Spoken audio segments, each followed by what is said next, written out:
Assalamualaikum warahmatullahi wabarakatuh. Syukur alhamdulillah kita bisa berjumpa kembali di channel ini. Apa kabar sahabat? Semoga apapun yang sedang kita semogakan secepatnya tersemogakan. Amin ya rabbal alamin. Ketahuilah wahai sahabat, banyak manfaat serta hikmah yang dapat diraih ketika kita rutin melaksanakan sholat tahajud. Namun, penting juga bagi kita seorang muslim untuk mengetahui apa saja larangan ketika melaksanakan sholat sunnah ini. Yang mana larangan ini seringkali luput dari perhatian kita. Sahabat yang dirahmati oleh Allah, sholat sunnah yang dilaksanakan pada sepertiga malam hari ini memiliki kemuliaan yang khusus dibandingkan dengan ibadah sunnah lainnya. Atas manfaat serta hikmah yang didapat di dalamnya, anjuran dalam melaksanakan sholat tahajud ini terdapat di dalam Al-Quran surah Al-Isra ayat 79, yang artinya, dan pada sebagian malam lakukanlah sholat tahajud sebagai suatu ibadah tambahan bagimu. Mudah-mudahan Tuhanmu mengangkat kamu ke tempat yang terpuji.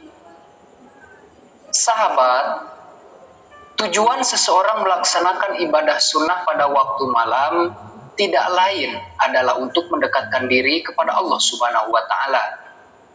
Bahkan Rasulullah Shallallahu Alaihi Wasallam juga sangat rutin melaksanakan sholat tahajud selama hidupnya. Namun dalam pelaksanaannya seringkali kita keliru dalam memaknai sholat tahajud, sehingga dapat berdampak terhadap niat serta tujuan melaksanakan sholat ini. Dan berikut ini sahabat, 7 larangan dalam sholat tahajud yang wajib kita ketahui selaku seorang muslim. Untuk itu, tonton tayangan ini sampai selesai agar Anda paham. Dan jangan lupa like, komen, dan subscribe channel ini, dan nyalakan lonceng notifikasinya, agar sahabat semua tidak ketinggalan video terbaru dari kami, yang insya Allah bermanfaat untuk kita semua. Sahabat yang dirahmati oleh Allah, larangan yang pertama mengkhususkan sholat tahajud pada malam Jumat. Di antara ibadah-ibadah sunnah, sholat tahajud ini dapat dilakukan oleh setiap muslim, tanpa mengkhususkan melaksanakannya di salah satu malam, seperti halnya malam Jumat saja. Di dalam ajaran agama Islam, mengkhususkan suatu ibadah pada suatu malam tanpa adanya dalil yang jelas adalah sesuatu yang dilarang. Yang mana hal ini sesuai dengan hadis Rasulullah SAW. Janganlah kalian khususkan malam Jumat dan malam-malam lainnya dengan qiyamul lail ataupun sholat malam. Hadis riwayat Muslim. Sahabat yang dirahmati oleh Allah, hadis tersebut menunjukkan bahwa larangan dalam mengkhususkan suatu malam untuk melaksanakan sholat tahajud bertujuan agar tidak terjadi bid'ah yang akan menimbulkan praktik-praktik tidak berdasar pada Al-Quran dan Al-Hadis. Sebagai umat muslim, penting untuk kita memahami bahwa ibadah haruslah sesuai dengan tuntunan yang telah ditetapkan dalam Al-Quran dan Al-Hadis. Dengan memahami larangan ini, diharapkan kita selaku seorang muslim dapat menjalani ibadah sholat tahajud dengan lebih konsisten pada malam-malam lainnya, tanpa harus mengkhususkan satu malam tertentu. Kemudian larangan yang kedua, sholat tahajud saat mengantuk. Ketahuilah wahai sahabat, Rasulullah SAW pernah menegur Sayyidah Zainab dikarenakan terlalu memaksakan diri dalam beribadah, termasuk melaksanakan sholat tahajud. Di dalam satu riwayat hadis diterangkan, Rasulullah SAW mendapati sebuah tali yang dibentangkan di antara dua tiang. Kemudian beliau bertanya kepada para sahabat, tali apakah itu? Kemudian para sahabat pun menjawab, tali itu adalah milik Zainab yang digunakan untuk bersandar ketika ia kelelahan saat melaksanakan sholat berlama-lama. Mendengar penuturan tersebut, Rasulullah Shallallahu Alaihi Wasallam kemudian bersabda, "Lepaskanlah tali itu. Kalian harus sholat ketika dalam keadaan segar. Jika kelelahan, maka tidurlah." Hadis riwayat Bukhari dan Muslim. Sahabat, dalam melaksanakan suatu ibadah, Rasulullah Shallallahu Alaihi Wasallam tidak pernah memberikan paksaan pada umatnya. Bahkan Rasulullah memberi nasihat untuk menjaga kesehatan fisik serta mental saat melaksanakan ibadah. Yang mana hal ini menunjukkan bahwa Rasulullah Shallallahu Alaihi Wasallam sangat memahami pentingnya keseimbangan di antara ibadah dan kesehatan. Dari riwayat hadis tersebut, Rasulullah mengajarkan kita selaku umat muslim untuk tidak mengorbankan kesehatan fisik dan mental demi beribadah. Kemudian larangan yang ketiga, sholat tahajud secara berlebihan. Sahabat yang dirahmati oleh Allah, melaksanakan ibadah-ibadah yang dianjurkan dalam Islam, baik itu yang wajib maupun yang sunnah, memang sangat dianjurkan. Akan tetapi sahabat, ketika ibadah tersebut dilaksanakan secara berlebihan, ternyata tidak diperbolehkan oleh Rasulullah Shallallahu Alaihi Wasallam. Di dalam hadis yang diriwayatkan oleh Imam Bukhari dan Imam Muslim, Rasulullah Shallallahu Alaihi Wasallam bersabda, "Demi Allah, akulah yang paling takut kepada Allah dan paling bertakwa kepadanya di antara kalian.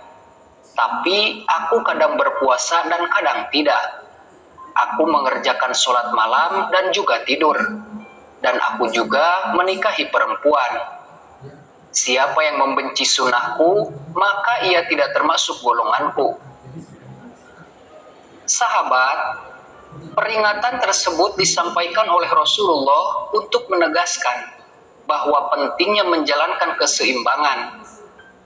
Meskipun sholat tahajud adalah amalan yang sangat dianjurkan, namun mengabaikan kesehatan fisik dan kebutuhan lainnya dengan bertahajud semalaman setiap hari dapat menjadi bentuk ibadah yang ekstrim, yang mana ibadah yang demikian tidak dianjurkan oleh Rasulullah Shallallahu Alaihi Wasallam. Dan Rasulullah Shallallahu Alaihi Wasallam sendiri telah mencontohkan bahwa beliau menjalankan sholat malam, namun juga memberikan waktu untuk istirahat, memberikan waktu untuk kebutuhan lainnya seperti makan, minum, dan berinteraksi dengan keluarga. Dengan demikian sahabat, larangan untuk melaksanakan sholat tahajud secara berlebihan mengingatkan kepada kita untuk tidak melampaui batas dalam menjalankan ibadah, tetapi juga harus menjaga keseimbangan dan kebijaksanaan sesuai dengan ajaran yang diajarkan oleh Rasulullah Shallallahu Alaihi Wasallam. Misalnya sahabat, jika seseorang membaca surah yang terlalu panjang ketika melaksanakan sholat tahajud, hingga hal tersebut melelahkan diri sendiri, maka hal itu tidak dianjurkan oleh Rasulullah Shallallahu Alaihi Wasallam. Dan Rasulullah pun bersabda, "Ambillah amalan-amalan yang mampu kalian lakukan, karena Allah tidak akan bosan hingga kalianlah yang bosan." Hadis riwayat Bukhari dan Muslim. Ketahuilah wahai sahabat, dalam melaksanakan ibadah, setiap muslim diperintahkan untuk memahami batasan kemampuan di dalam menjalankan ibadah tersebut. Meski membaca surah yang panjang sangat dianjurkan ketika melaksanakan sholat tahajud, namun hal tersebut juga harus sesuai dengan kemampuan fisik serta kondisi masing-masing.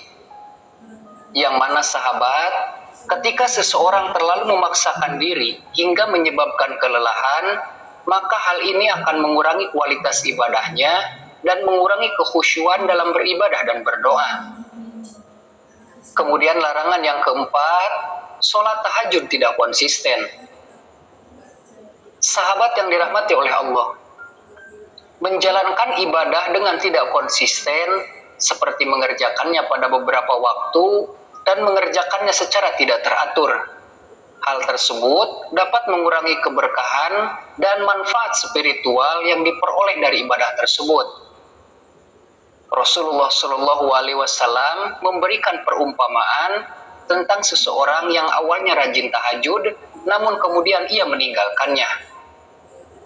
Terdapat di dalam hadis Rasulullah Shallallahu Alaihi Wasallam yang berpesan kepada Abdullah bin Amr bin As,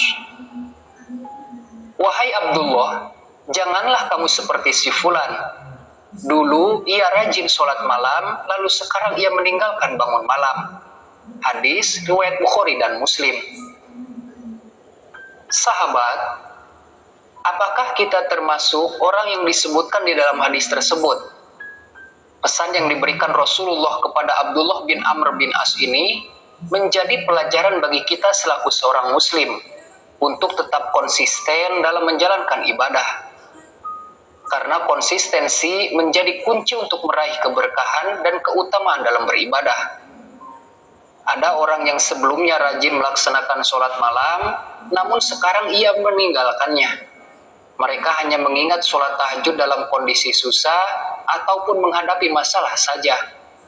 Sedangkan ketika dalam keadaan lapang, keadaan senang dan bahagia, mereka lupa untuk melaksanakan sholat tahajud. Yang mana hal ini sahabat tidak dibenarkan di dalam ajaran agama Islam. Ketahuilah wahai sahabat, sholat tahajud bukanlah ibadah yang dilakukan hanya ketika susah ataupun dalam kesulitan saja. Namun, kita haruslah tetap melaksanakan sholat tahajud ini dalam keadaan apapun. Keadaan lapang, keadaan senang dan bahagia, kita harus tetap melaksanakannya. Semata-mata karena Allah untuk mendekatkan diri kepadanya, agar meraih ridho, rahmat dan maghfirah darinya. Kemudian larangan yang kelima, sholat tahajud dengan tujuan mengejar dunia. Sahabat yang dirahmati oleh Allah, niat beribadah yang tercampur dengan urusan dunia dapat mengurangi keikhlasan dalam beribadah. Di dalam hadis Rasulullah Shallallahu Alaihi Wasallam bersabda, apabila salah seorang di antara kalian bangun malam, lalu hendak mengerjakan sholat malam, janganlah ia menyebutkan perkara-perkara duniawi di dalam sholatnya. Dan janganlah ia berdoa kecuali untuk meminta kebaikan saja, atau memohon perlindungan dari kejahatan. Hadis riwayat Abu Dawud. Perlu kita ketahui, niat dalam melaksanakan sholat tahajud haruslah murni karena Allah Subhanahu wa Ta'ala. Sahabat, tidak ada larangan untuk berdoa serta meminta apapun kepada Allah saat beribadah. Namun, alangkah baiknya ketika menghadap kepada Allah, kita selaku seorang muslim tidak hanya meminta perkara duniawi saja, tetapi juga mintalah kebaikan akhirat. Sebagaimana sabda Rasulullah Shallallahu Alaihi Wasallam, sesungguhnya setiap amal itu tergantung pada niatnya. Dan sesungguhnya seseorang akan mendapatkan sesuai dengan apa yang diniatkannya. Hadis riwayat Bukhari dan Muslim. Kemudian larangan yang keenam, sholat tahajud tapi meninggalkan kewajiban lainnya. Sahabat yang dirahmati oleh Allah, agama Islam mengajarkan keseimbangan dalam menjalankan ibadah dan kewajiban, dan bertanggung jawab dalam keluarga serta kewajiban bekerja. Jika seseorang terlalu sibuk dengan ibadah malam sehingga mengabaikan tanggung jawab kepada keluarga, maka hal ini tidak dibenarkan oleh Rasulullah Shallallahu Alaihi Wasallam. Sebagaimana sabda beliau, sebaik-baik kalian adalah yang paling baik kepada keluarganya, dan aku adalah yang paling baik kepada keluargaku. Hadis riwayat Tirmidzi. Ketahuilah wahai sahabat, sholat tahajud memang sangat dianjurkan. Namun hal ini tidak boleh mengganggu kewajiban lainnya, seperti mengganggu mencari nafkah untuk keluarga. Meskipun ibadah tahajud ini memiliki keutamaan yang besar, namun tidak boleh dilakukan dengan mengorbankan kewajiban dan tanggung jawab lainnya, terutama terhadap keluarga dan pekerjaan. Kemudian larangan yang ketujuh, sholat tahajud dengan tujuan menyebarkan kesombongan dan ria. Sahabat yang dirahmati oleh Allah, sholat tahajud merupakan salah satu ibadah yang paling rentan terkena ria. Seorang hamba mungkin bangun di malam hari untuk melaksanakan sholat tahajud bukan karena Allah Subhanahu wa Ta'ala, tetapi karena ia ingin dipuji oleh orang lain. Hal ini menjadi peringatan bahwa larangan dalam ibadah tahajud juga meliputi upaya menjaga niat yang ikhlas, yang mana harus semata-mata karena Allah Subhanahu wa Ta'ala.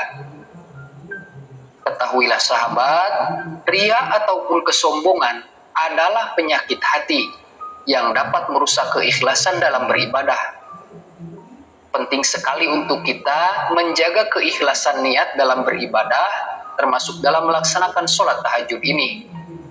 Yang mana ibadah yang dilakukan dengan niat yang ikhlas semata-mata karena Allah akan mendapatkan pahala dan keistimewaan yang besar. Oleh karena itu sahabat, menyebarkan kesombongan dan ria dalam melaksanakan sholat tahajud adalah tindakan yang tidak dianjurkan di dalam agama Islam. Pernahkah terlintas di pikiran kita, setiap malam kita rajin sholat tahajud, tapi doa kita belum juga terkabul? Merasa sudah setiap malam memanjatkan doa di sepertiga malam, tapi mengapa doa-doa kita belum kunjung Allah kabulkan? Apa yang salah dalam doa tersebut? Yang mana sudah kita ketahui, salah satu keutamaan dari sholat sunat tahajud ini dapat mempercepat terkabulnya doa. Ketahuilah wahai sahabat, para ulama telah mengingatkan kepada kita agar jangan sampai berburuk sangka apabila doa kita belum juga terkabul. Jangan merasa kita sudah rajin sholat tahajud, tapi doa belum dikabulkan oleh Allah Subhanahu wa Ta'ala. Janji yang disampaikan oleh Rasulullah terkait pengabulan doa merupakan sesuatu bentuk pegangan yang harus kita yakini. Allah dan Rasul-Nya telah menjanjikan siapa yang berdoa pasti diijabah. Oleh karena itu, ada yang perlu dipahami terkait pengabulan doa. Terkadang doa seorang hamba bukan tidak dikabulkan, tetapi sahabat, ada 3 tahapan dalam terkabulnya doa. Ada doa yang langsung terwujud sama persis dengan apa yang dia minta.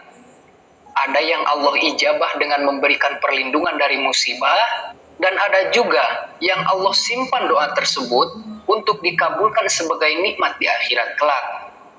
Dan hal ini sahabat, perlu kita pahami selaku pejuang sholat tahajud, agar tercapainya konsistensi dan keistiqomahan dalam melaksanakan sholat tahajud.